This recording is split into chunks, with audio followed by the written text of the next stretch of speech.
ಓಂ ಶ್ರೀ ಕೃಷ್ಣ ಪರಬ್ರಹ್ಮಣೇ ನಮಃ. ಶ್ರೀಮದ್ಭಗವದ್ಗೀತಾ 17ನೆಯ ಅಧ್ಯಾಯ ಶ್ರದ್ಧಾತ್ರಯ ವಿಭಾಗ ಯೋಗ.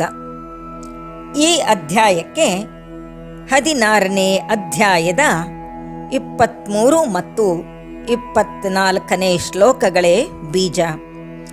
ಎಲ್ಲರೂ ಶಾಸ್ತ್ರವಿಧಿಯನ್ನು ತಿಳಿದುಕೊಂಡಿರುವುದಿಲ್ಲ.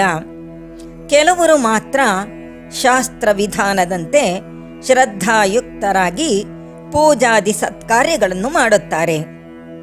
ಮತ್ತೆ ಕೆಲವರು ಶಾಸ್ತ್ರವಿಧಿ ತಿಳಿಯದವರು ಶ್ರದ್ಧಾಯುಕ್ತರಾಗಿ ಕರ್ಮಾನುಷ್ಠಾನ ಮಾಡುತ್ತಾರೆ. ಮತ್ತೆ ಕೆಲವರು ಶಾಸ್ತ್ರವಿಧಿಗೆ ಅನುಸಾರವಾಗಿ ಶ್ರದ್ಧಾವಿರಹಿತರಾಗಿ ಕರ್ಮಾನುಷ್ಠಾನ ಮಾಡುತ್ತಾರೆ. ಮತ್ತೆ ಕೆಲವರು ಶಾಸ್ತ್ರವಿಧಿಯೂ ಇಲ್ಲದೆ ಶ್ರದ್ಧೆಯೂ ಇಲ್ಲದೆ ಸ್ವೇಚ್ಛಾಚಾರಿಗಳಾಗಿ ಕರ್ಮಾನುಷ್ಠಾನ ಮಾಡುತ್ತಾರೆ. ಇವರಲ್ಲಿ ಯಾರು ಪರಮಗತಿಯನ್ನು ಸೇರುತ್ತಾರೆಂದು ಅರ್ಜುನನು ಶ್ರೀ ಭಗವಂತನನ್ನು ಪ್ರಾರ್ಥಿಸುತ್ತಾನೆ. 1 ಮತ್ತು 2ನೆಯವರೇ ಉತ್ತಮ ಗತಿ ಪ್ರಾಪ್ತಿ ಮಾಡಿಕೊಳ್ಳುತ್ತಾರೆಂದು ಭಗವಂತನು ಈ ಅಧ್ಯಾಯದಲ್ಲಿ ಹೇಳುತ್ತಾನೆ. 3 ಮತ್ತು 4ನೆಯವರಿಗೆ ಯಾವ ಉತ್ತಮ ಗತಿ ದೊರೆಯಲಾರದೆಂದು ಹೇಳುತ್ತಾನೆ.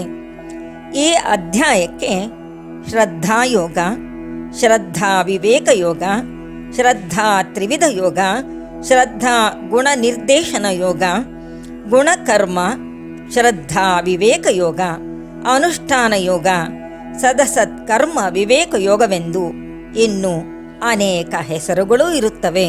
ಓಂ ಶ್ರೀ ಕೃಷ್ಣ ಪರಬ್ರಹ್ಮಣೇ ನಮಃ. ಶ್ರೀಮದ್ಭಗವದ್ಗೀತಾ ಅಥ 17ೋऽಧ್ಯಾಯಃ ಶ್ರದ್ಧಾತ್ರಯ ವಿಭಾಗ ಯೋಗಃ. ಅರ್ಜುನ ಉವಾಚ ಯೇ ಶಾಸ್ತ್ರವಿಧಿಮುತ್ಸೃಜ್ಯ ಯಜಂತೆ ಶ್ರದ್ಧಯಾನ್ವಿತಾಃ ತೇಷಾಂ ನಿಷ್ಠಾ ತು ಕಾ ಕೃಷ್ಣ ಸತ್ವಮಾಹೋ ರಜಸ್ತಮಃ. ಅರ್ಜುನನು ಹೇಳಿದನು, ಕೃಷ್ಣ, ಯಾರು ಶಾಸ್ತ್ರವಿಧಿಗಳನ್ನು ಬಿಟ್ಟು ಶ್ರದ್ಧೆಯಿಂದ ಪೂಜಾದಿ ಕರ್ಮಗಳನ್ನು ಮಾಡುವರೋ ಅವರ ನಿಷ್ಠೆ ಎಂತಹುದು? ಸಾತ್ವಿಕವೋ, ರಾಜಸಿಕವೋ ಅಥವಾ ತಾಮಸಿಕವೋ? ಶ್ರೀ ಭಗವಾನುವಾಚ ತ್ರಿವಿಧಾ ಭವತಿ ಶ್ರದ್ಧಾ ದೇಹಿನಾಂ ಸಾ ಸ್ವಭಾವಜ ಸಾತ್ವಿಕೀ ರಾಜಸೀ ಚೈವ ತಾಮಸೀ ಚೇತಿ ತಾಂ ಶೃಣು. ಮನುಷ್ಯರಲ್ಲಿ ಹಿಂದಿನ ಜನ್ಮ ಸಂಸ್ಕಾರದಿಂದ ಬಂದ ಆ ಶ್ರದ್ಧೆಯು ಸಾತ್ವಿಕ, ರಾಜಸ ಮತ್ತು ತಾಮಸ ಎಂದು 3 ವಿಧವಾಗಿರುತ್ತದೆ. ಅದನ್ನು ಹೇಳುತ್ತೇನೆ ಕೇಳು. ಸತ್ವಾನುರೂಪ ಸರ್ವಸ್ಯ ಶ್ರದ್ಧಾ ಭವತಿ ಭಾರತ ಶ್ರದ್ಧಾಮಯೋಯಂ ಪುರುಷೋ ಯೋ ಯಚ್ಛದ್ರಸ ಏವ ಸಃ.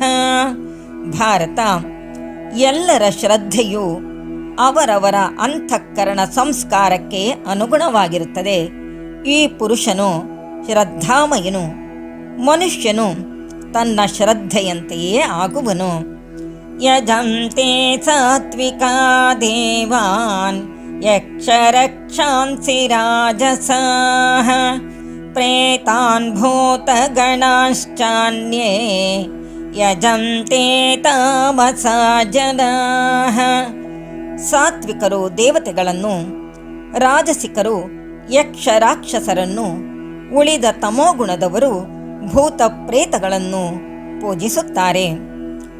ಅಶಾಸ್ತ್ರವಿಹಿತಂ ಘೋರಂ ತಪ್ಯಂತೆ ಯೇ ತಪೋ ಜನಾಃ ದಂಭಾಹಂಕಾರ ಸಂಯುಕ್ತಾಃ ಕಾಮರಾಗಬಲಾನ್ವಿತಾಃ ಕರ್ಷಯಂತಃ ಶರೀರಸ್ಥಂ ಭೂತಗ್ರಾಮಮಚೇತಸಃ ಮಾಂ ಚೈವಾಂತಃ ಶರೀರಸ್ಥಂ ತಾನ್ ವಿದ್ಯಾಸುರ ನಿಶ್ಚಯಾನ್. ಯಾರು ದಂಭ ಅಹಂಕಾರದಿಂದ ಹಾಗೂ ಕಾಮ ರಾಗ ಮತ್ತು ಬಲದಿಂದ ಯುಕ್ತರಾಗಿ ಅವಿವೇಕಿಗಳಾಗಿ ಶರೀರದಲ್ಲಿರುವ ಇಂದ್ರಿಯ ಸಮುದಾಯವನ್ನು ಮತ್ತು ಅವರವರ ಕರ್ಮಗಳಿಗೂ ಬುದ್ಧಿಗೂ ಸಾಕ್ಷಿಯಾಗಿರುವ ನನ್ನನ್ನು ಕ್ಲೇಶಗೊಳಿಸುತ್ತಿರುವರೋ ಮತ್ತು ಶಾಸ್ತ್ರವಿಹಿತವಲ್ಲದ ಘೋರವಾದ ತಪಸ್ಸನ್ನು ಮಾಡುತ್ತಿರುವರೋ ಅಂಥವರನ್ನು ಆಸುರಿ ಬುದ್ಧಿಯುಳ್ಳವರೆಂದು ತಿಳಿ. ಆಹಾರಸ್ತ್ವಪಿ ಸರ್ವಸ್ಯ ತ್ರಿವಿಧೋ ಭವತಿ ಪ್ರಿಯಃ ಯಜ್ಞಸ್ತಪಸ್ತಥಾ ದಾನಂ ತೇಷಾಂ ಭೇದಮಿಮಂ ಶೃಣು. ಆಹಾರ ಹಾಗೆಯೇ ಯಜ್ಞ ದಾನ ತಪಸ್ಸುಗಳು 3 ವಿಧವಾಗಿ ಪ್ರಿಯವಾಗಿರುತ್ತದೆ. ಅವುಗಳ ಭೇದವನ್ನು ಕೇಳು. ಆಯುಸ್ಸತ್ವಬಲಾರೋಗ್ಯ ಸುಖ ಪ್ರೀತಿ ವಿವರ್ಧನಾ ರಸ್ನ್ಯಾ ಸ್ನಿಗ್ಧಾ ಸ್ಥಿರಾ ಹೃದ್ಯಾ ಆಹಾರ ಸಾತ್ವಿಕ ಪ್ರಿಯ. ಆಯಸ್ಸು ಸತ್ವ ಬಲ ಆರೋಗ್ಯ ಸುಖ ಪ್ರೀತಿ ಇವುಗಳನ್ನು ವೃದ್ಧಿಗೊಳಿಸುವ ರಸಯುಕ್ತವಾದ ಜಿಡ್ಡುಳ್ಳ ಸ್ಥಿರವಾದ ಮನೋಹರವಾದ ಆಹಾರಗಳು ಸಾತ್ವಿಕನಿಗೆ ಪ್ರಿಯವಾಗಿರುತ್ತವೆ. ಕಟ್ವಂ ಲವಣಾತ್ಯುಷ್ಣ ತೀಕ್ಷ್ಣ ರೂಕ್ಷ ವಿದಾಹಿನಃ ಆಹಾರ ರಾಜಸಸ್ಯೇಷ್ಟ ದುಃಖ ಶೋಕಮಯ ಪ್ರದಾಹ. ಅತಿಯಾದ ಖಾರ ಹುಳಿ ಉಪ್ಪು ಬಿಸಿ ತೀಕ್ಷ್ಣ ಒಣಕಲು ದಾಹವನ್ನುಂಟು ಮಾಡುವುದು ಆದ ಮತ್ತು ದುಃಖ ಕೋಪ ರೋಗಗಳನ್ನು ಉಂಟು ಮಾಡುವ ಆಹಾರಗಳು ರಾಜಸಿಕ ಮನುಷ್ಯನಿಗೆ ಬೇಕೆನಿಸುತ್ತವೆ. ಯಾತಯಾಮಂ ಗತರಸಂ ಪೂತಿ ಪರ್ಯುಷಿತಂ ತಯತ್ ಉಚ್ಛಿಷ್ಟಮಪಿ ಚ ಮೇಧ್ಯಂ ಭೋಜನಂ ತಾಮಸ ಪ್ರಿಯಂ. ಅರ್ಧ ಬೆಂದಿರುವ ಅಥವಾ ಬೆಂದು ಒಂದು ಜಾವದ ಮೇಲಾಗಿರುವ ರಸಹೀನವಾಗಿರುವ ದುರ್ಗಂಧಯುಕ್ತವಾಗಿರುವ ಹಳಸಿ ಹೋಗಿರುವ ಉಚ್ಛಿಷ್ಟವು ಯಜ್ಞಕ್ಕೆ ನೈವೇದ್ಯ ಮಾಡಲು ಅನರ್ಹವಾಗಿರುವ ಆಹಾರವು ತಾಮಸಿಕರಿಗೆ ಪ್ರಿಯವಾಗಿರುತ್ತದೆ. ಅಫಲಾಕಾಂಕ್ಷಿಭಿರ್ಯಜ್ಞ ವಿಧಿದೃಷ್ಟೋ ಯಯುಜ್ಯತೆ ಯಷ್ಟವ್ಯಮೇವೇತಿ ಮನಃ ಸಮಾಧಾಯ ಸ ಸಾತ್ವಿಕಃ. ಫಲಾಸಕ್ತಿ ಇಲ್ಲದೆ ಕರ್ತವ್ಯ ಭಾವನೆಯಿಂದ ಶಾಸ್ತ್ರವಿಧಿಗೆ ಅನುಸಾರವಾಗಿ ಮನಸ್ಸಮಾಧಾನದಿಂದ ಮಾಡುವ ಯಜ್ಞವು ಸಾತ್ವಿಕ ಯಜ್ಞವು. ಅಭಿಸಂಧಾಯ ತು ಫಲಂ ದಂಭಾರ್ಥಮಪಿ ಚೈವ ಯತ್ ಯುಜ್ಯತೆ ಭರತಶ್ರೇಷ್ಠ ತಂ ಯಜ್ಞಂ ವಿದ್ಧಿ ರಾಜಸಂ. ಭರತಶ್ರೇಷ್ಠ, ಫಲದಾಶೆಯಿಂದ ಅಥವಾ ಕೇವಲ ದಂಭಾಚರಣಕ್ಕಾಗಿ ಮಾಡುವ ಆ ಯಜ್ಞವು ರಾಜಸಯಜ್ಞವಾಗಿದೆ. ವಿಧಿಹೀನಮಸೃಷ್ಟಾನ್ನಂ ಮಂತ್ರಹೀನಮದಕ್ಷಿಣಂ ಶ್ರದ್ಧಾವಿರಹಿತಂ ಯಜ್ಞಂ ತಾಮಸಂ ಪರಿಚಕ್ಷತೆ. ವಿಧಿಹೀನವಾದ ಅನ್ನದಾನವಿಲ್ಲದ ಮಂತ್ರಹೀನವಾದ ದಕ್ಷಿಣಹೀನವಾದ ಮತ್ತು ಶ್ರದ್ಧಾಹೀನ ಯಜ್ಞವನ್ನು ತಾಮಸವೆಂದು ಕರೆಯುತ್ತಾರೆ.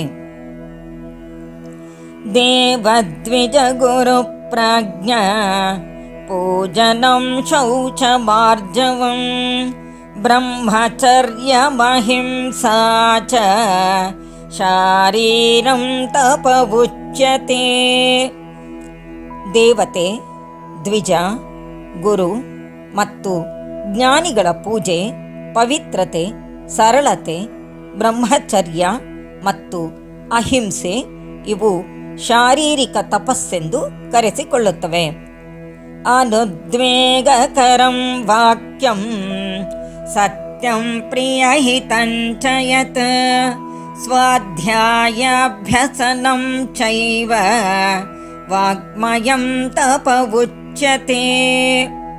ಉದ್ವೇಗವನ್ನುಂಟು ಮಾಡುವ ಸತ್ಯವೂ ಪ್ರಿಯವೂ ಹಿತವೂ ಆದ ಮಾತುಗಳು ಮತ್ತು ಸ್ವಾಧ್ಯಾಯ ವಾಚಕ ತಪಸ್ಸೆಂದು ಹೇಳಲ್ಪಡುತ್ತದೆ. ಮನಃ ಪ್ರಸಾದ ಸೌಮ್ಯತ್ವಂ ಮೌನಮಾತ್ಮ ವಿನಿಗ್ರಹ ಭಾವ ಸಂಶುದ್ಧಿರಿತ್ಯೇತ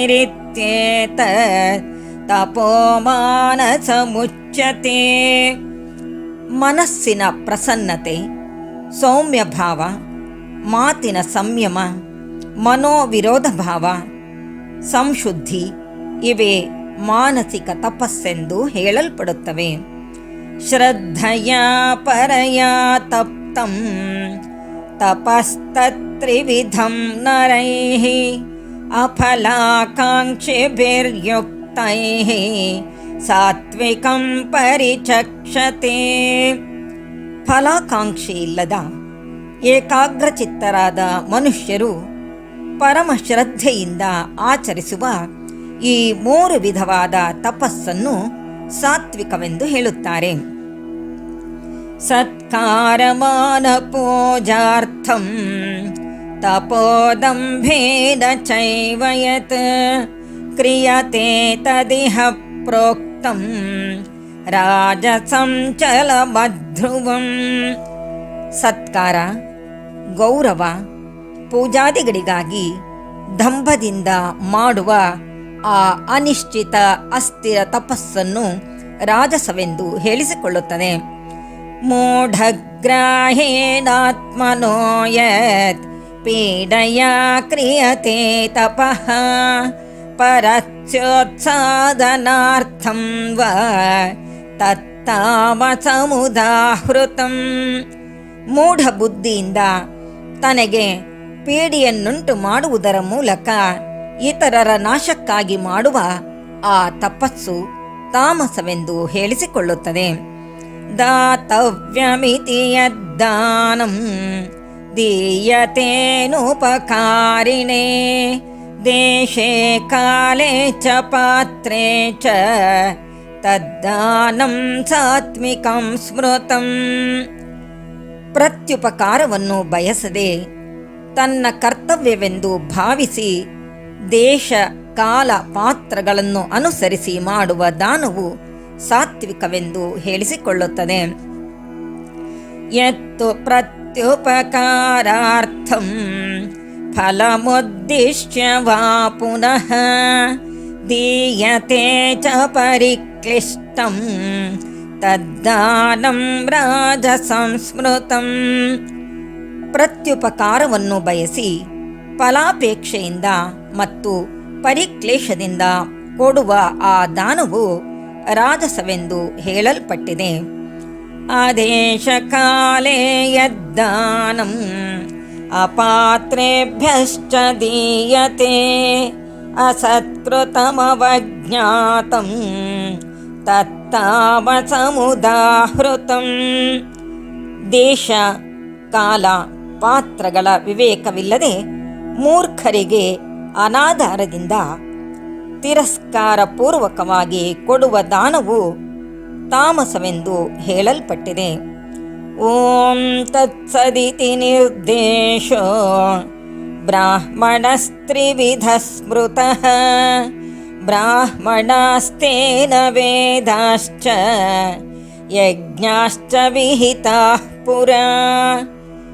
ಓಂ ತತ್ಸತ್ ಎಂದು ಬ್ರಹ್ಮಕ್ಕೆ 3 ವಿಧವಾದ ನಿರ್ದೇಶನವು ಹೇಳಲ್ಪಟ್ಟಿದೆ. ಇದರಿಂದ ಈ ಹಿಂದೆ ಬ್ರಾಹ್ಮಣರು, ಯಜ್ಞಗಳು, ವೇದಗಳು ಸೃಷ್ಟಿಯಾದವು.